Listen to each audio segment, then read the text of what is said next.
क्या आप भी रोज़ सुबह उठते ही मिरर के सामने मैं कॉन्फिडेंट हूँ, मैं कॉन्फिडेंट हूँ, मैं स्मार्ट हूँ, ये सब जपना शुरू कर देते हो? ये सब करने से क्या कुछ फ़ायदा हुआ? क्या आप कॉन्फिडेंट बने? नहीं ना। क्योंकि जो लोग सच में कॉन्फिडेंट होते हैं, वो ये सब नहीं करते। आज मैं तुम्हें उन हैबिट्स के बारे में बताऊँगी, जो तुम्हारे कॉन्फिडेंस को बूस्ट करने में कमाल कर सकती हैं। आई नो ये बोरिंग है, सिंपल है, बट आपके कॉन्फिडेंस को नेक्स्ट लेवल लेके जाने में आपकी बहुत मदद करेंगी। तो चलिए शुरू करते हैं। आप 30 साल के हो या 45 साल के, इससे फ़र्क नहीं पड़ता, क्योंकि हर किसी की लाइफ में ऐसा स्टेज ज़रूर आता है जब उन्हें लगता है कि काश थोड़ा-सा कॉन्फिडेंट और होते। चाहे फिर वो कल ऑफ़िस की प्रेज़ेंटेशन के लिए हो, अपनी बात किसी के सामने रखने के लिए हो या फिर लाइफ में कोई बड़ा डिसीज़न लेने के लिए। तो ऐसे में क्या करें? इंस्टाग्राम से 10 अफ़र्मेशन निकाल कर के उसे मिरर के सामने रिपीट कर लेते हैं। कॉन्फिडेंस अफ़र्मेशंस को बार-बार मिरर के सामने रिपीट करने से नहीं बनता।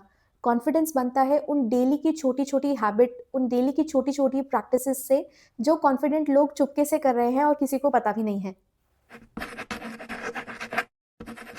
पहली बात जो समझनी है, कॉन्फिडेंट लोग बड़े ही सेलेक्टिव होते हैं। क्या तुमने कभी नोटिस किया है वो बंदा जो हर चीज़ के लिए हाँ बोलता है? हाँ, पहुँच जाऊँगा, हाँ, कर दूँगा, हाँ, आज मिलते हैं, हाँ, आज पार्टी प्लान कर लेते हैं। क्या उसको कोई सीरियसली लेता है? नहीं। असली कॉन्फिडेंट लोग अपनी हाँ की वैल्यू को जानते हैं। वो 1 सेकंड रुकेंगे, पॉज़ लेंगे, डिसाइड करेंगे एंड देन बताएँगे कि क्या वो ये काम कर पाएँगे या नहीं। अगर उनका टाइम, एनर्जी या बैंडविड्थ अवेलेबल नहीं है, तो वो सीधे मना कर देंगे। पर हमारा क्या? बॉस ने कहा एक एक्स्ट्रा काम, यस सर। फ्रेंड ने कहा सैटरडे का प्लान, ओके। और फिर संडे को फ्रस्ट्रेटेड, ज़ीरो एनर्जी और खुद से ही खफा। कॉन्फिडेंट लोगों का सीक्रेट ये है, वो अपनी बाउंड्रीज़ जानते हैं। वो ये जानते हैं कि उनके टाइम की क्या वैल्यू है। उन्हें ये पता है कि उस काम को करने के लिए क्या उनके पास एनर्जी है या नहीं। ट्रस्ट मी, जब तुम केयरफुली हाँ बोलते हो, तो लोग तुम्हारी उस हाँ की रिस्पेक्ट करते हैं। जिस दिन तुम अपने टाइम और एनर्जी और अपनी बाउंड्रीज़ की वैल्यू को पहचान लोगे और सेलेक्टिव होकर के डिसाइड करोगे, तुम्हारा कॉन्फिडेंस अपने आप बूस्ट होना शुरू हो जाएगा।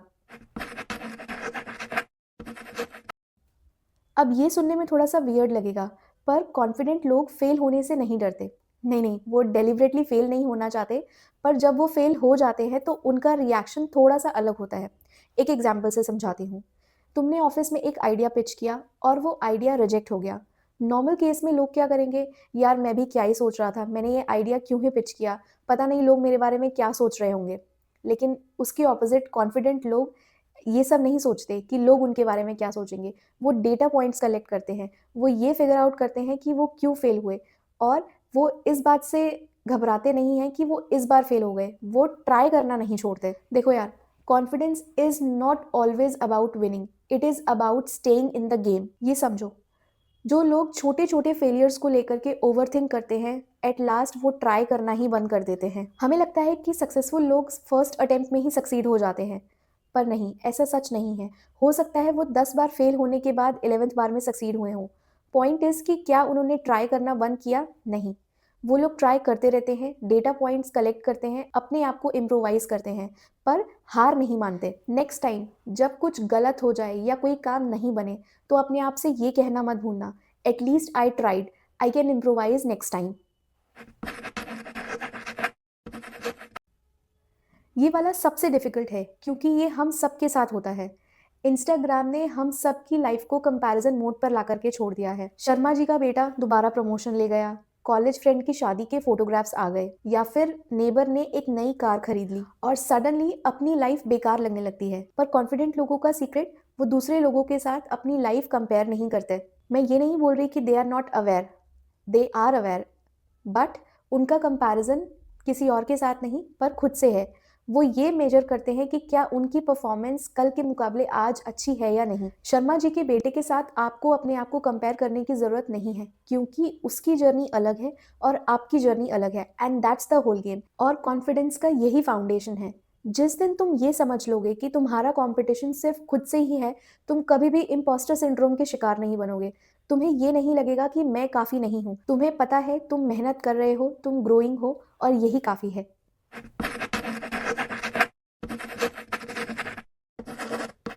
अब ये वाला सुन लो केयरफुली। जो लोग ट्रूली कॉन्फिडेंट होते हैं, वो अनकंफर्टेबल कन्वर्सेशंस को जल्दी से जल्दी फिनिश करना चाहते हैं। कैसे? चलो समझते हैं। मान लो तुम्हारे और तुम्हारे कलीग के बीच में कुछ मिसअंडरस्टैंडिंग चल रही है या फिर तुम्हारे घर में कुछ टेंशन चल रही है। ऐसी सिचुएशन में नॉर्मल लोग छोड़ यार जाने दे, मुझे एक्सप्लेन नहीं करना, मैं इस बारे में बात नहीं करना चाहता, ऐसा बोल करके और निकल जाएंगे। पर समझ लो ये अवॉइड करने वाली टेंडेंसी तुम्हारे कॉन्फिडेंस को ख़त्म करती है, क्योंकि इंटरनली तुम जानते हो तुमने कन्फ्रंट नहीं किया, तुम उस सिचुएशन को बिना फेस करे हुए वहाँ से चले गए थे। ऐसे में कॉन्फिडेंट लोग क्या करते हैं, वो सीधे जा कर के बात करते हैं, कामली, रिस्पेक्टफुली, पेशेंटली। उन्हें इस बात से फ़र्क नहीं पड़ता कि उस कॉन्वर्सेशन का आउटकम क्या निकलेगा, पर वो अपनी बात को रखेंगे, उस पर क्लैरिटी प्रोवाइड करेंगे, चाहे आउटकम कुछ भी हो। और ये छोटे-छोटे एक्शंस होते हैं जो तुम्हें इंटरनली स्ट्रॉन्ग बनाते हैं। नेक्स्ट टाइम जब कोई अनकंफर्टेबल सिचुएशन आएगी, तो तुम उसे अवॉइड नहीं करोगे, बिकॉज़ तुम्हारे ब्रेन को हैबिट है ऐसी चीज़ों को कन्फ्रंट करने की, उनसे डील करने की, और तुम ऐसी सिचुएशंस में भागोगे नहीं, चट्टान बन करके उसका सामना करोगे, और यहीं से कॉन्फिडेंस बूस्ट होता है। लास्ट हैबिट, पर सबसे अंडररेटेड, अपने स्मॉल विन्स को एक्नॉलेज करना। कॉन्फिडेंट लोग अपनी स्मॉल अचीवमेंट्स को सेलिब्रेट करते हैं, शो ऑफ नहीं करते बट सेलिब्रेट करते हैं। हमारी सोसाइटी में ये प्रथा रही है कि हम अपनी बड़ी बड़ी अचीवमेंट्स को सेलिब्रेट करते हैं। प्रमोशन मिला, पार्टी, शादी, सेलिब्रेशन, बर्थडे, सेलिब्रेशन। पर उन डेली छोटी विन्स का क्या, उसके बारे में कोई बात नहीं करता। पर कॉन्फिडेंट लोग अपने उन स्मॉल विन्स को डेली ट्रैक करते हैं। वो डेली रात को सोने से पहले ये ज़रूर सोचते हैं कि आज उन्होंने क्या अचीव किया।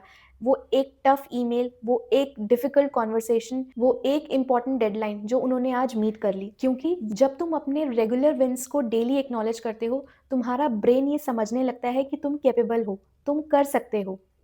एफर्मेशंस के थ्रू तुम अपने ब्रेन को ये ज़बरदस्ती समझाते हो कि तुम कैपेबल हो, बट अपनी डेली विन को एक्नॉलेज करने के बाद तुम डेटा पॉइंट्स कलेक्ट कर रहे हो अपने ब्रेन को समझाने के लिए कि you are capable of doing something great, you have proof in front of you.